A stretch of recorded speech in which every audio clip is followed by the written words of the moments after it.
esse período, capítulo de número 12, Abraão é chamado por Deus para poder fazer parte de um grande plano que Deus já havia iniciado lá atrás. Todavia, você olha para as qualidades de Abraão, no capítulo de número 11, capítulo 12, e você descobre uma coisa que, para o plano de Deus, para o tamanho do plano de Deus, do propósito de Deus, Abraão era um idólatra. Seu pai era fabricante de deuses, e nós estamos falando de um Deus santo. Um Deus que a sua santidade reflete em tudo aquilo que ele faz. E esse Deus chama a Abraão e diz: sai da sua terra, da sua parentela, da casa de seu pai, para a terra que eu te mostrarei. E Abraão pegou tudo que tinha, seus bens, sua esposa, seu sobrinho Ló, e partiu. E Abraão, então, Paulo vai dizer para a gente que ele viveu pela fé no Senhor. Era direcionado por Deus e isso lhe foi imputado como justiça. E a justificativa porque Deus escolhe a Abraão, a justificativa porque Deus escolheu Israel, é porque simplesmente Deus o amou. Não era porque Israel tinha alguma coisa a oferecer a Deus. Olha, Israel, você faz isso e eu, em troca, vou oferecer isso para você. Olha, Israel, que tal vocês fazerem isso e depois eu faço isso para vocês? Não. Deus explica para Israel que tudo que Deus fez para Israel, abrir o mar vermelho, o maná, o cuidado com o povo, tirá-lo da terra do Egito, as 10 pragas do Egito e tantas outras coisas, Deus justifica. Eu não fiz isso porque eu via em vocês alguma coisa que me agradasse. Vocês não eram numerosos, vocês não eram atraentes, vocês não eram belos, vocês não tinham poder de fogo. Mas é uma coisa que eu olhei para vocês e eu amei vocês. Eu gosto muito do texto, amo aquele texto de João 3,16, que é o clássico da Bíblia, mas também Efésios 2,8. Pela graça sois salvos mediante a fé, isso não vem de vós, é dom de Deus. Na minha concepção, eu imagino que esse texto de Efésios 2,8, pela graça sois salvos, ele tem um reflexo. Há traços dele que aparecem no livro de Deuteronômio, no capítulo de número 7, e o versículo de número 7 também, que Deus diz que Israel foi amado por Deus porque Deus olhou para Israel e simplesmente o amou. Foge da minha concepção, foge da minha cabeça outra palavra que eu consigo achar para poder explicar isso, se não for exatamente a graça de Deus. A graça de Deus é um favor imerecido que Deus nos dá, mas não é só um favor imerecido, é um favor imerecido que Deus dá para uma pessoa que ofende a Ele. Uma coisa é você fazer um favor para uma pessoa que você não conhece. Outra coisa é você fazer um favor que uma pessoa não merece e essa pessoa te ofende. Mas Deus olha para Israel e diz assim: eu amo Israel. E diante dessa graça que nós vivemos dia após dia, eu sei que alguns usam a graça como meio de pecar. Poxa vida, estamos na graça, então já não há mais as cobranças da lei.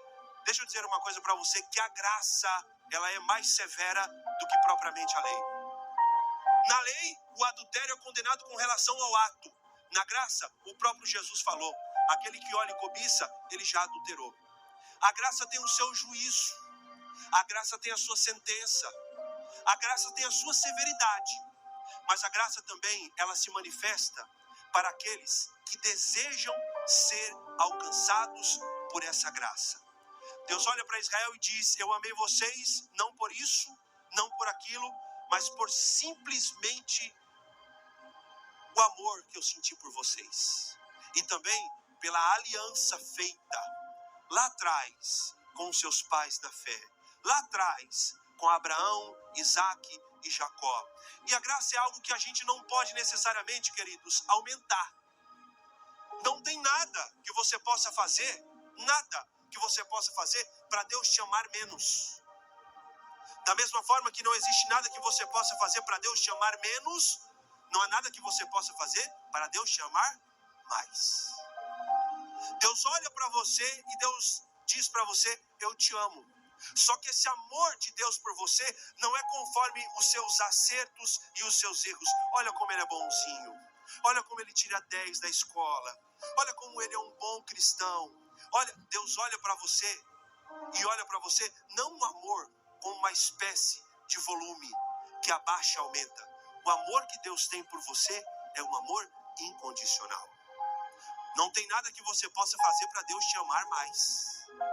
Mas da mesma forma que você não pode fazer nada para Deus te amar mais, não existe nada que você possa fazer para Deus te amar menos. Então Deus olha para você e diz, independente da quantidade de erros ou da quantidade de acertos, Deus olha para você e diz assim: eu te amo. A minha graça se manifesta em você.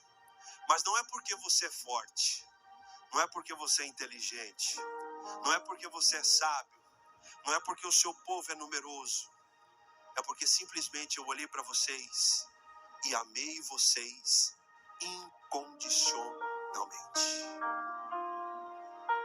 Diante dessa graça, da resposta dessa graça, nós temos que olhar para essa graça e precisamos dar uma resposta para o ato maravilhoso de Deus que Ele fez por nós. Eu amo uma frase que inclusive já até memorizei ela, e essa frase fala sobre duas coisas: graça e obra. Ela diz assim: não sou salvo por aquilo que faço. Não sou salvo por aquilo que faço. Sou salvo por aquilo que creio. Só que aquilo que eu creio modela aquilo que eu faço. Vou repetir para você. Eu não sou salvo por aquilo que eu faço. Eu sou salvo por aquilo que creio. Mas o que eu creio modela aquilo que eu faço. Eu oro, eu jejum, eu leio a Bíblia, eu evangelizo, eu ajudo na obra do Senhor, eu amo a obra do Senhor, mas eu faço tudo isso em gratidão e em resposta àquilo que Deus já fez por mim. Não sou salvo por aquilo que faço, sou salvo por aquilo que creio, mas o que eu creio modela aquilo que eu faço. E nós não temos outra concepção, nós não temos outra ideia a propor, senão essa graça maravilhosa que foi manifestada a nós. É engraçado, irmão, como a nossa pequena história, as nossas micro-histórias, elas estão ligadas à grande história de Deus.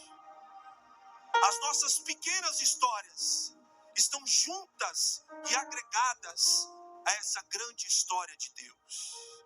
E o amor de Deus por nós, ligado a essa grande história, é expresso, é manifestado, aparece com maior clareza, maior nitidez, quando nós olhamos para um personagem da Bíblia e vocês já sabem quem é. Quando nós olhamos para esse personagem maravilhoso da Bíblia, Conselheiro, Deus forte, Pai da eternidade, Príncipe da paz. Aquele que iniciou todas as coisas, mas ninguém deu início nele. O princípio que nunca foi principiado. Aquele que estava no infinito, na eternidade, mas se fez temporal, para que nós que somos temporal, nos fizéssemos eternos. Aquele que regia o universo, que Isaías falou que toma as nações como um pingo no balde d'água, que a terra só serve de escapelo para os seus pés. Este mesmo, o apóstolo Paulo descreveu em Filipenses 2:5. De sorte que haja em vós o mesmo sentimento que houve em Cristo Jesus, que não teve por usurpação de ser igual a Deus, mas antes aniquilou-se a si mesmo, fazendo-se na forma de homem, achado na forma de homem, foi obediente até a morte. E Paulo diz, morte de cruz. de tal modo que Deus o exaltou soberanamente, em que todo joelho que estão nos céus, na terra e debaixo da terra